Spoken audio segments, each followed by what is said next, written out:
Well, let me get straight to the point. $1 billion gross has now become the minimum requirement for big budget Hollywood movies to break even or perhaps make a tiny bit of profit. There was a time not too long ago when the movie business was actually financially rewarding, which totally seems like a thing of a fantasy about now. But just a few years ago, scripts and screenplays would be penned by respected and often ambitious writers who wanted to tell good stories without having all kinds of political agendas in mind. A director would be chosen to bring the film to life, preferably one who understood the source material. Then came the star cast who was still paid exorbitant amounts of green compared to us normal folk. It definitely wasn't nearly as astronomical as it is nowadays. And finally, production, music, VFX, and all the other ingredients that form a movie were created. And after the release, if the film actually performed relatively well, which used to be 2.5 times the production budget, the film was labeled profitable. When I said not too long ago, I meant just a decade back. And the quality of these films were just as good. Who am I kidding? It was way better than the steaming pile of we are subjected to as of late, but somehow they cost about 25 to 50% less to make and market just 10 years back, and they were actually making money for the people who invested in them. Even if you look exactly a decade ago, big budget films like The Martian, the first Ant-Man movie, Mission Impossible Rogue Nation, the final Hunger Games film, or the nearly impeccable Mad Max Fury Road were all still turning a profit, even if it wasn't a huge one, and without having to 5x or 10x their production budget, which has now become a bare minimum. So what really changed in the last decade that's made profitability such a distant dream for the studios? But to understand that, you'll have to first know how the break-even point from the films is actually calculated. As I mentioned before, it was stated that if a movie makes 2.5 times its production budget, it was considered that the studio has recovered its money and everything that came after was a profit. That used to be true about a decade ago, but since then, everything has changed. And it's now an outdated rule of thumb which is way too simplified to give us an exact picture. This is actually how it works nowadays. Let's call our hypothetical film Project A, which stars a couple of A-listers, and at the helm of affairs is a well-reputed director. So if the production budget of Project A is 200 million and the marketing cost is 100 million, which is a pretty common number these days by the way, then the combined amount comes up to $300 million. At 2.5x, the break-even should be at 750 mil, which is an unreasonable amount already. And if we consider that the film makes 50% of its money in domestic American markets and the other 50% from the international circuit, then the target number for Project A to break even is closer to or over $1 billion. What? Because first and foremost, the production and marketing does not account for all the expenses because these big studios usually take up loans to fund their films. Yeah, they don't pay in cash, that's a myth. And these loans incur interests. And along with that, the production budget also doesn't cover the salaries of executives and the legal team that's attached to the film known as studio overhead, which usually builds up to a significant bit of expense. And it's also a bill that's attached separately to the marketing cost as well, which collectively amounts to about 10% of the total budget. So our Project A doesn't actually have a price tag of 300 mil. The real number is more like 330 million. The shocking part though is that there's a small chance that Project A makes $1 billion at the box office and still doesn't actually break even. Is he shitting me? Here's how it goes. Remember our 50-50 domestic overseas split? Well, if the film earns 500 million in America and the other 500 from the rest of the world, the studio only gets to keep about 375 to 400 million. They don't get the whole billion or even half of it because, believe it or not, theaters don't screen the films just out of the goodness of their hearts. And apparently distributors want to make some money as well. I know it's unfair, I know. And while the studios share 50% of the revenue with the theaters and distributors in America, they only get about 25 to 35% from overseas gross, which averages out at about 30%. So 250 plus 150, that's 400 mil.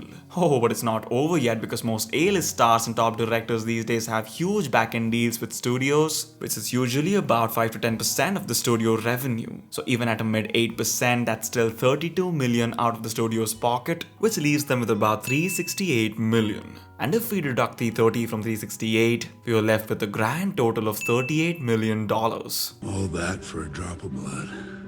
A hopeless optimist would argue that it's a lot of money and the execs should be happy, which is kind of true, because it's 38 million more than I have. But is it really a profit for a film that made $1 billion?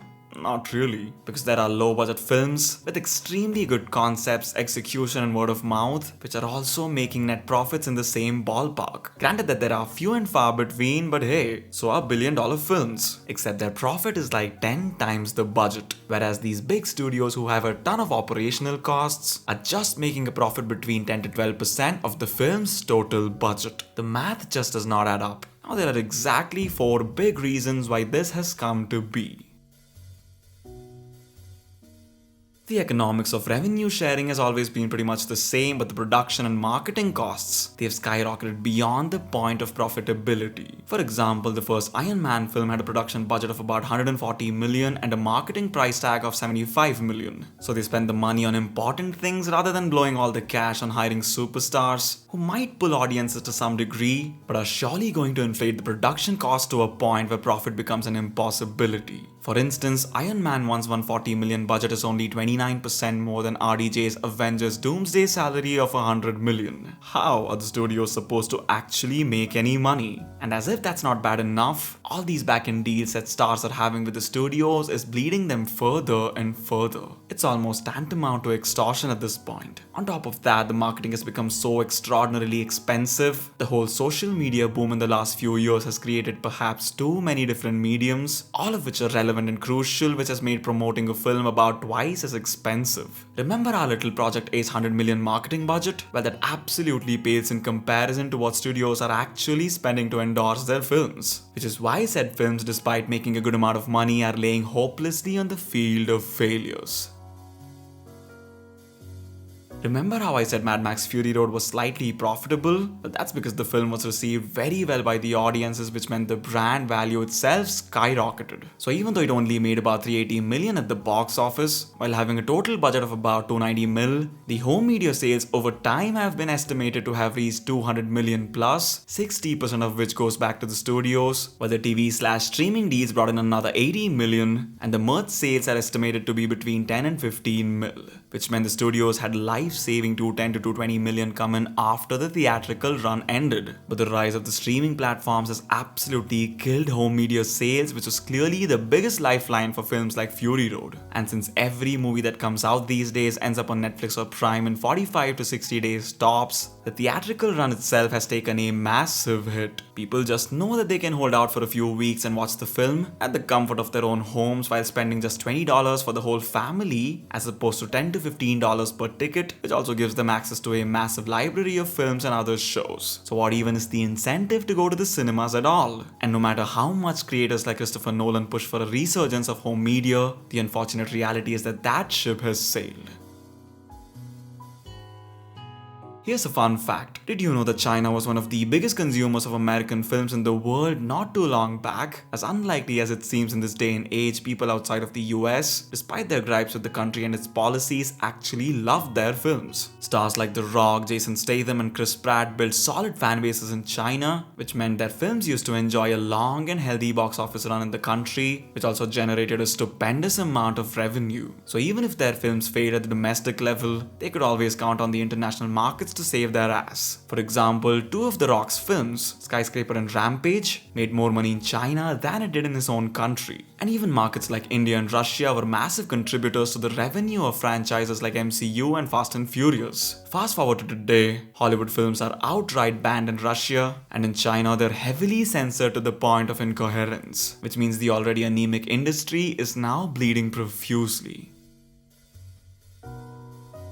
I've made an entire video about the franchise fatigue in Hollywood, but the industry as a whole has become rather stale and formulaic. Every second film that comes out these days is a DEI-fueled generic trope-heavy slugfest that just isn't appealing to ticket-paying audiences anymore. Yeah, it might get them super high ESG scores and fluff editorials by the mainstream media, but the common folk, they've just had it. Which is, in my estimation, the biggest reason why making a profit has now become impossible. Think about it, the ticket prices have never been higher, which means that they're earning more per head than they ever have. It's just a lack of heads which is hurting them. But it doesn't look like they've learned their lesson yet, because more and more films are coming out with heftier and heftier price tags and break-even points, which would require the films to technically break a world record. And this is at a time when the audience numbers have been virtually halved, and the other half that remain seem to be losing faith faster than an OnlyFans girl losing her dignity. That's it for today, folks. I'll go drink a protein shake.